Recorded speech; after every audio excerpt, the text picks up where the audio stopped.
ठीक है, सुनो यार, मीन मीडियन मोड में हम लोग तो कितना बार ये पढ़े है ना, तो इसको दोबारा रिवीजन करने की जरूरत नहीं, मतलब रिवीजन कर लेना लास्ट लास्ट में, मतलब अभी दोबारा उसको पढ़ने का जरूरत नहीं है। ज्योमेट्रिक बिन लॉग टेबल ये आना नहीं चाहिए। अब मान लो आएगा तो फिर लॉग टेबल कौन देगा? मान के चलो आएगा तो वहां पर लॉग टेबल हम लोग का कौन देगा? इसके बाद क्या है? Partition value. पार्टीशन वैल्यू में हम लोग को क्या क्या पढ़ना था बताओ? Quartile third, quartile one, percentile, है ना? ये सब पढ़ना था, ये भी तो पढ़ा ही दिए है। मेजर ऑफ डिस्पर्सन में क्या क्या पढ़ना है? Range, largest value minus smallest. इसमें जो थोड़ा बहुत हार्ड जानता है क्या, ये वाला रूट वाला स्टैंडर्ड डिविएशन। ठीक है, तो ये इंपॉर्टेंट है, इसमें से यही दोनों ज्यादा इंपॉर्टेंट है, मीन डिविएशन और स्टैंडर्ड। लेकिन दोनों में अगर कंपेयर करेगा तो ज्यादा इंपॉर्टेंट क्या है? Standard deviation. ठीक है, ये वाला देखो, मेजर्स ऑफ स्क्यूनेस को नया लेसन नहीं है, पढ़ाए थे ना। इसमें हम लोग को क्या क्या चाहिए?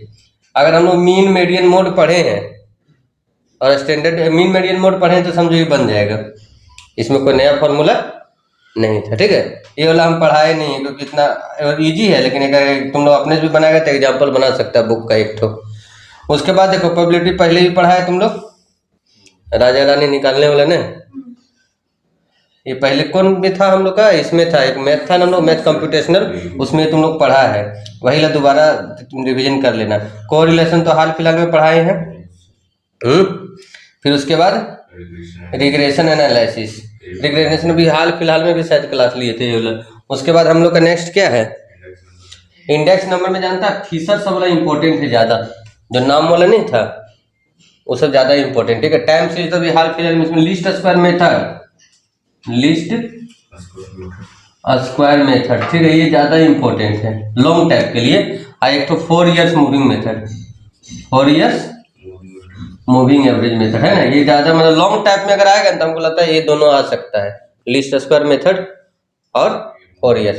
तो तुम लोग देखो क्या करना, तुम लोग को ना इसमें डिस्क्रिप्शन में ना सबका दे रहे तुम लोग का, मीन मीडियन मोड का, जो मतलब क्लास लिया ना सबका दे रहे अपने से, उसमें देख के तैयारी कर लेना स्टैटिक्स का। ठीक, इसका अलग से कुछ करने का जरूरत नहीं, लगभग लेसन तुम सब पढ़ाए हुए हैं, है ना। तो हम लोग को मेन अभी किस पे ध्यान देना है, ये लिख के। इसमें एक चीज और बता देते हैं, इसमें क्या करना है, जैसे हम लोग मीन मीडियन मोड पढ़ाते हैं तब बहुत को एक एक क्वेश्चन भी बनाता है। अगर मान लो अच्छा मीन आता है उसको, तो मीन दिन भर मीन ही बना रहा है? होता है कि नहीं होता है? मीडियन उसको आता है अच्छा, तो मीडियन ही दिन भर बना रहा है। सब क्वेश्चन एक तो क्लास ए वाला एक तो बनाना, जैसे हम पढ़ाए थे ना, क्या क्या पढ़ाए थे, 3 तरह का क्वेश्चन होता है ना, एक्स एफ, अब क्लास और एफ। अब एक टाइप का एक तो बनाएंगे, अब 3 मान लो एक तो एक्स वाला बना लिए मीन, एक तो मीडियन बना लिए, मोड बना लिए, एक्स अप्लाई एक तो बना लिए, क्लास अप्लाई एक तो बना लिए। अगर लेस देन मोर देन है, ठीक है, लेस देन और मोर देन है तो उसका एक तो बना लेंगे, है ना। ये सब इस तरह से रिवीजन करेंगे। इसमें मीन मीडियन मोड का बता रहे, मिसिंग फ्रीक्वेंसी तीनों का कर लेना, मिसिंग फ्रीक्वेंसी ना तीनों का कर लेना, हम भी बता दिए तुम लोग। मिसिंग फ्रीक्वेंसी तो बहुत आसान है, जैसे स्टेप बाय स्टेप लेके चलता है। इसका बारे में बता रहे कि एक्स का एक क्वेश्चन तीनों का बनाएंगे, एक्स का एक क्वेश्चन बनाएंगे, क्लास एफ का एक क्वेश्चन बनाएंगे। ठीक है, मिसिंग फ्रीक्वेंसी तीनों का, और सिंगल ला तैयारी करना। एक होता है डबल फ्रीक्वेंसी मिसिंग वाला, वो बहुत कम चांस है, सिंगल ला ही ज्यादा आता है। उसका पार्टीशन वैल्यू में क्वार्टाइल 3 और क्वार्टाइल 1 अगर निकालना सीख गया तो समझो ये चैप्टर भी तुम लोग का बन गया, क्वार्टाइल डिविएशन। ठीक, तभी दिमाग में अगर कुछ घुस नहीं रहा है तो रिवीजन करेगा ना तो सब समझ में आ जाएगा क्या क्या है। अब समय ज्यादा नहीं लेना है। मीन डिविएशन में क्या था, नया कुछ नहीं था, मीन था, मीन से डिविएशन निकालना था। इसमें प्लस माइनस इग्नोर होता था, इसमें प्लस माइनस क्या होता था, इसमें रूट निकालने वाला था ना। स्क्यूनेस में मीन मीडियन मोड से बन जाता था फॉर्मूला से, ठीक है ना, इसमें मीन मीडियन मोड का ही फॉर्मूला था स्क्यूनेस में। उसके बाद प्रोबेबिलिटी थ्योरी पहले भी पढ़ा हुआ है, कुर्टोसिस हम पढ़ाए नहीं है। कोरिलेशन और आसान है, इसमें भी सिर्फ फॉर्मूला याद रखना है, वो भी कार्ल पियर्सन का ज्यादा आता है। इसमें 2 मेथड था, डायरेक्ट और शॉर्टकट। अगर मीन अगर राउंड फिगर में आया तो डायरेक्ट मेथड से तुरंत बन जाएगा, डायरेक्ट मेथड से तुरंत बन जाएगा। अगर मीन राउंड फिगर में नहीं आया तब तो लंबा प्रोसेस जाना पड़ेगा।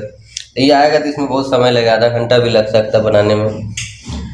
रिग्रेशन एनालिसिस में क्या था, जो हम लोग ये सब पढ़े हैं ना, कहाँ गया, कोर स्टैंडर्ड डिविएशन, कोरिलेशन उससे रिलेटेड था, बताए थे। तो ये रिग्रेशन एनालिसिस।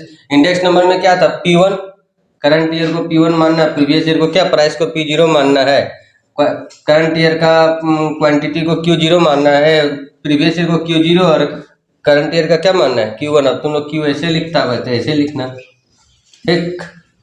ये हो गया, इसमें हम लोग को ये पढ़ना था नाम वाला सब फॉर्मूला सिर्फ याद रहना। फिशर का ज्यादा पूछता है, आइडियल इंडेक्स नंबर ना फिशर ही कहलाता है। आइडियल फिशर क्या कौन कहलाता है, फिशर ही। मतलब उसमें 3-4 था, एक ही क्वेश्चन तो हम बनाए हैं और उसमें सब बना दिए हैं, ठीक है। तो एक ही तो इसका रिवीजन करेगा तो हो जाएगा।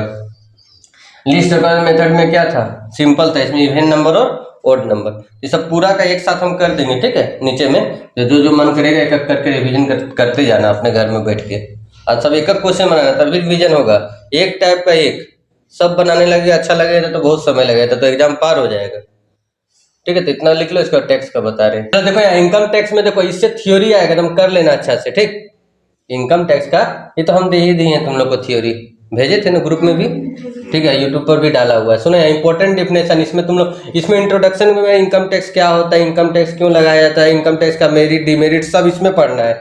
इंपॉर्टेंट डिफिनेशन में क्या पढ़ना है, असेसमेंट ईयर क्या होता है, प्रीवियस ईयर क्या होता है, एसएस क्या होता है, ठीक है। ये सब चीज हम लोग को किसमें पढ़ना है, इंपॉर्टेंट डिफिनेशन में। और ये भी आता है तुम लोगों की इंडिया का कौन रेसिडेंट बन सकता है, कौन है, कैसे बन सकता है, ठीक है ना। इसमें पढ़ना है पूरा रूल, ये भी तुम लोग को थ्योरी में दिए थे, आंसर भी दे दिए हैं, ठीक है। जिसके पास बुक नहीं है आंसर आंसर से पढ़ लेना। ये आप देखो इससे नंबरिकल आएगा 1 2 3 4 5, ये पांचों हेड है ना, बताए थे ना। पांचों हेड में से सबसे इंपॉर्टेंट कौन हेड है बताओ, देखी थी पहले वाला वीडियो, इसमें देखो क्या था 1 2 3, यही तीनों बोले थे ज्यादा तैयारी करने, ये दोनों को भी करना है, सौतेला व्यवहार नहीं कर, थोड़ा सा करना है, ज्यादा नहीं करना है। मान लो यार देखते तुम लोग क्वेश्चन भी तो उल्टा पुल्टा आ जाता है ना, तो देखो इस सब को भी देखेंगे, लेकिन ये होता है ज्यादा वेट देना, ज्यादा जोर देना, ये सबको ये बड़ा लेसन है, भी बड़ा लेसन, ये थोड़ा सा छोटा है, ये दोनों लेसन पे ही ज्यादा समय हम लोग को लगेगा। तो संडे वाला क्लास लेंगे तो ये वाला ही तुम लोग को एक क्लास में ये निपट लेंगे, एक क्लास में ये निपट लेंगे, ठीक है। 3-3 घंटे का क्लास दे के 2-2 घंटे का, खाली पीरियड थोड़ा एडजस्ट करना समय को। अभी बोले कोई दिक्कत नहीं, जब आने का हो जाता है तब फिर दिक्कत होता है, फिर स्टूडेंट कम हो, ठीक है। अब क्या लिखता है, कैपिटल फ्रॉम कैपिटल गेन हो गया। उसके बाद देखो इनकम फ्रॉम बिजनेस प्रोफेशन और इनकम फ्रॉम अदर सोर्सेज। ऐसा नहीं है कि सबसे थ्योरी नहीं आएगा, थ्योरी भी आ सकता है। जैसे इसमें देखो इनकम फ्रॉम सैलरी में चारे क्या होता है, रेंट फ्री हाउस क्या होता है, कार परक्विजिट्स को समझाइए, ये सब चीज हो सकता है। हाउस प्रॉपर्टी में क्या आ सकता है थ्योरी, कि हाउस प्रॉपर्टी क्या होता है, इसमें हाउस प्रॉपर्टी कैसे निकाला जाता है, एनुअल वैल्यू कैसे निकाला जाता है, ये सब थ्योरी इसमें भी है। लेकिन ये सब पढ़ेंगे तो न्यूमेरिकल से ही हम लोग का थ्योरी बन जाएगा। कैपिटल गेन में लॉन्ग टर्म कैपिटल गेन क्या होता है, शॉर्ट टर्म कैपिटल गेन क्या होता है, कैपिटल एसेट्स क्या होता है ना, सब ये सब क्वेश्चन इंपॉर्टेंट है इसमें। इनकम फ्रॉम बिजनेस प्रोफेशन में थ्योरी आता है, कौन कौन सा ऐसा इनकम है जो बिजनेस इनकम फ्रॉम बिजनेस में आता है। इनकम फ्रॉम अदर सोर्सेस में कौन कौन सा ऐसा इनकम है जो इनकम फ्रॉम अदर सोर्स में इंक्लूड होता है, थ्योरी बता रहे हैं। ये सब तुम लोग का दिया हुआ, थ्योरी अलग से तैयारी करने की जरूरत नहीं। हाल फिलहाल में 10 को देखना लॉन्ग टाइप क्वेश्चन दिए थे, क्या तुम लोग तो देखी नहीं होगी, आप देखिए रूटीन निकल गया ना। Deduction from gross total income, total income में कौन कौन सा, मतलब ये मेन नो लेसन है ना। जैसे होता है ना अभी कम समय था हम लोग अच्छा से, तो पूरा लेसन तो पूरा बुक तो पढ़ नहीं पाएंगे। 9 नंबर है, थ्योरी है ये। थ्योरी में देखो लिखवा दिए तुम लोग कौन कौन सा डिडक्शन है जो कि ग्रॉस टोटल इनकम में हम लोग क्या करते हैं, माइनस करते हैं। मतलब ये नो लेसन अगर पढ़ लेगा तो टैक्स का एग्जाम मोटा मोटी ठीक से चल जाएगा क्या। लिख लो इसको भी।